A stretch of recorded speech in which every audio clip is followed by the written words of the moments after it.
ये कथा केवल कहानी नहीं है, ये उस भक्त की परीक्षा की कथा है जिसने सब कुछ खोकर भी भगवान शिव का हाथ नहीं छोड़ा।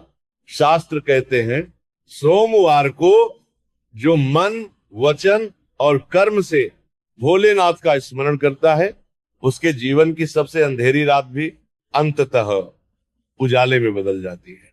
आज मैं आपको सुनाने जा रही हूं सोमवार व्रत की वही कथा जिसे सुनकर कई लोगों की आंखें भर आती हैं और कई लोग अपने जीवन का उत्तर पा लेते हैं।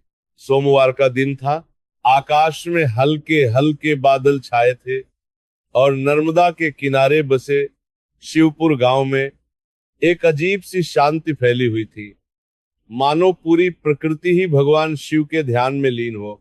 इसी गांव में सावित्री नाम की एक साधारण सी स्त्री रहती थी जिसके जीवन में साधन भले ही बहुत कम थे लेकिन श्रद्धा अपार थी। उसका पूरा संसार उसके पति हरिनाथ और भगवान शिव तक ही सीमित था। हरिनाथ एक ईमानदार किसान था पर भाग्य ने उसका साथ नहीं दिया। एक वर्ष भयंकर सूखा पड़ा, कर्ज बढ़ता चला गया पर उसने शिव का दामन नहीं छोड़ा।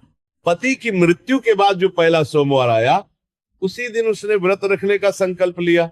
बिना कुछ खाए सफेद साड़ी में नंगे पांव मंदिर पहुंची और शिवलिंग के सामने बैठकर बस इतना कहा, हे भोलेनाथ, अब मेरे जीवन की नाव आपके हाथ में है। उसी दिन से उसका सोमवार व्रत आरंभ हुआ। दिन बीतते गए, सावित्री मजदूरी करके जीवन चलाती रही, कभी आधा पेट खाकर कभी बिना खाए, लेकिन हर सोमवार उसका व्रत कभी नहीं टूटा। कुछ वर्षों बाद भगवान की कृपा से उसे पुत्र रत्न की प्राप्ति हुई। सावित्री ने बच्चे का नाम ईशान रखा और कहा, ये मेरा नहीं है, ये महादेव की अमानत है। परंतु गरीबी उसका पीछा नहीं छोड़ रही थी। ईशान बड़ा होने लगा और समाज के ताने भी बढ़ने लगे। लोग कहते, विधवा का बेटा है, इसका भविष्य अंधकारमय है। सावित्री सब सुनती थी पर उत्तर नहीं देती थी। वह जानती थी कि उसका उत्तर शिव स्वयं देंगे।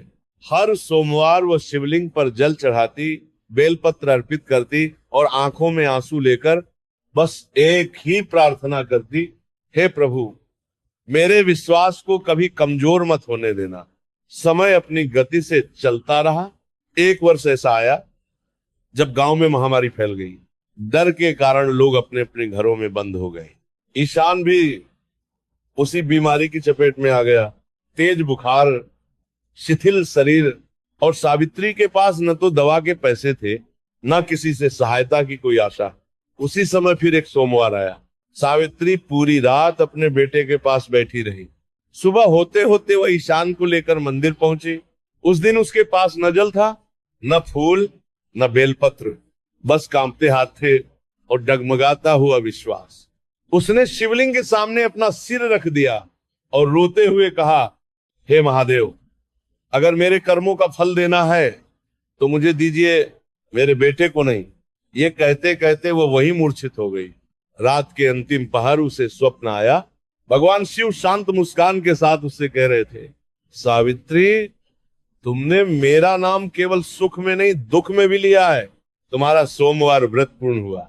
सुबह जब उसकी आंख खुली तो ईशान का बुखार उतर चुका था।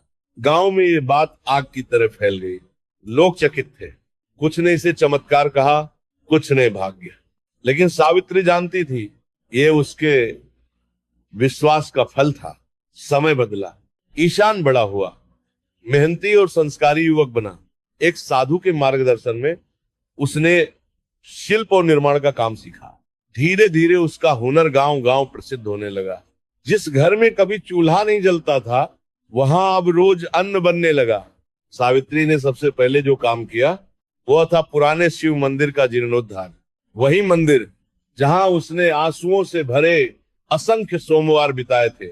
एक दिन सावित्री शिवलिंग के सामने बैठी और बोली, हे प्रभु, आपने मुझसे जो लिया था उससे कई गुना लौटा दिया। अब मेरे पास कोई इच्छा नहीं बची। उसी दिन शांत भाव से उसने इस संसार को विदा कहा।